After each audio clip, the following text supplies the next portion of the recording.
Selamat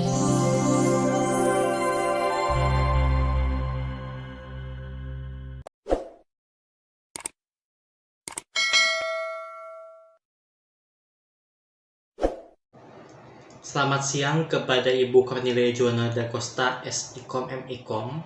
Selamat siang juga kepada para mahasiswa Universitas Dian Nusantara dan para penonton video ini.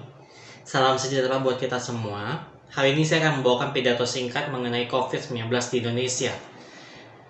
Sebanyak 113 negara di dunia saat ini masih terus berperang melawan COVID-19. Negara kita tercinta, negara Indonesia, juga termasuk salah satu negara yang terpapar virus ini. Coronavirus merupakan keluarga besar dari virus yang menyebabkan penyakit pada hewan ataupun manusia.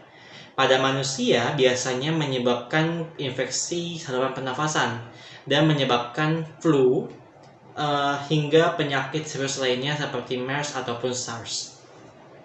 Coronavirus jenis baru ini ditemukan di kota Wuhan, China pada Desember 2019 dan diberi nama SARS-CoV-2 dan menyebabkan penyakit COVID-19.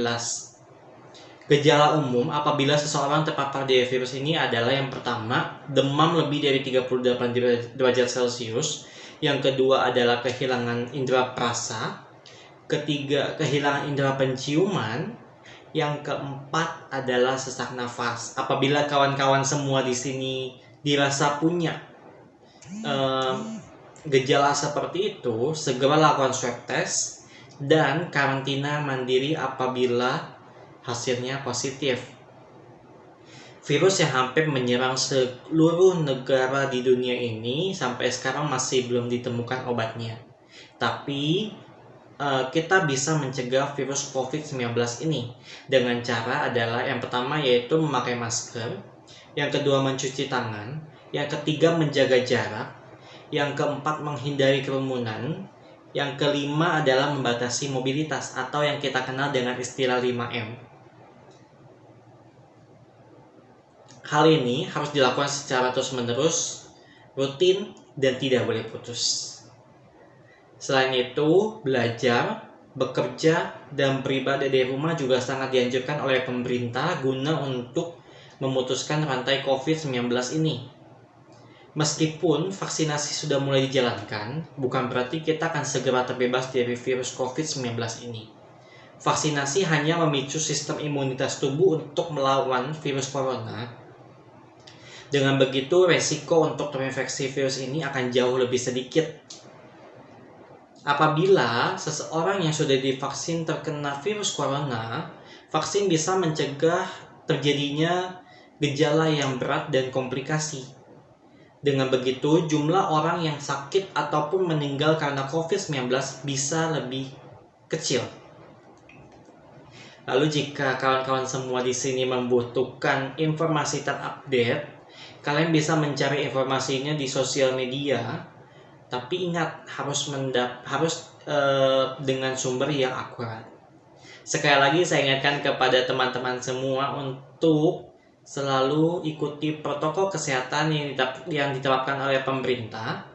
Mari kita praktekkan kebiasaan baru mulai dari sekarang, dari diri sendiri, rumah ibadah, pasar, pertokoan, transportasi umum, hotel, restoran, perkantoran, dan tempat lainnya. Kebiasaan baru sudah harus kita mulai sejak sekarang, walaupun suatu zona dikategorikan sebagai zona hijau, dan hal ini berlaku bagi seluruh wilayah di Indonesia. Perjuangan kita melawan COVID-19 masih belum usai. Penambahan kasus baru setiap hari masih terus bertambah.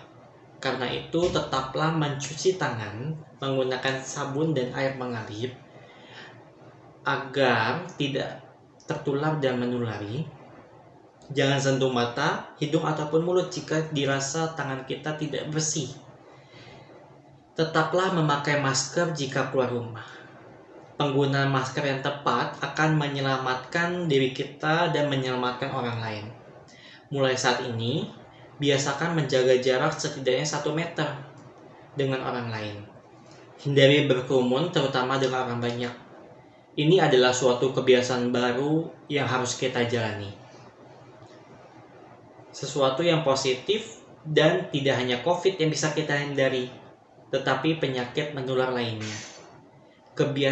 Keberhasilan Indonesia keluar dari pandemi sepenuhnya tergantung bagaimana masyarakat terlibat. Saya berharap kawan-kawan semua ikut serta berita tentang COVID yang benar, baik melalui covid19.go.id ataupun melalui call center yang ada di 119, akun sosial media @lawancovid19_id, ataupun melalui Halo Kemenkes dan aplikasi online lainnya. Dan ikuti serta rutin siaran yang disiarkan oleh TVRI dan RRI, lalu disebarluaskan oleh televisi dan radio swasta lainnya. Mari jadi teladan untuk menyelamatkan keluarga, menyelamatkan tetangga, menyelamatkan lingkungan, dan menyelamatkan bangsa dan negara kita tercinta ini. Tundukkan COVID-19 dengan adaptasi kebiasaan baru. Indonesia pasti bisa. Terima kasih.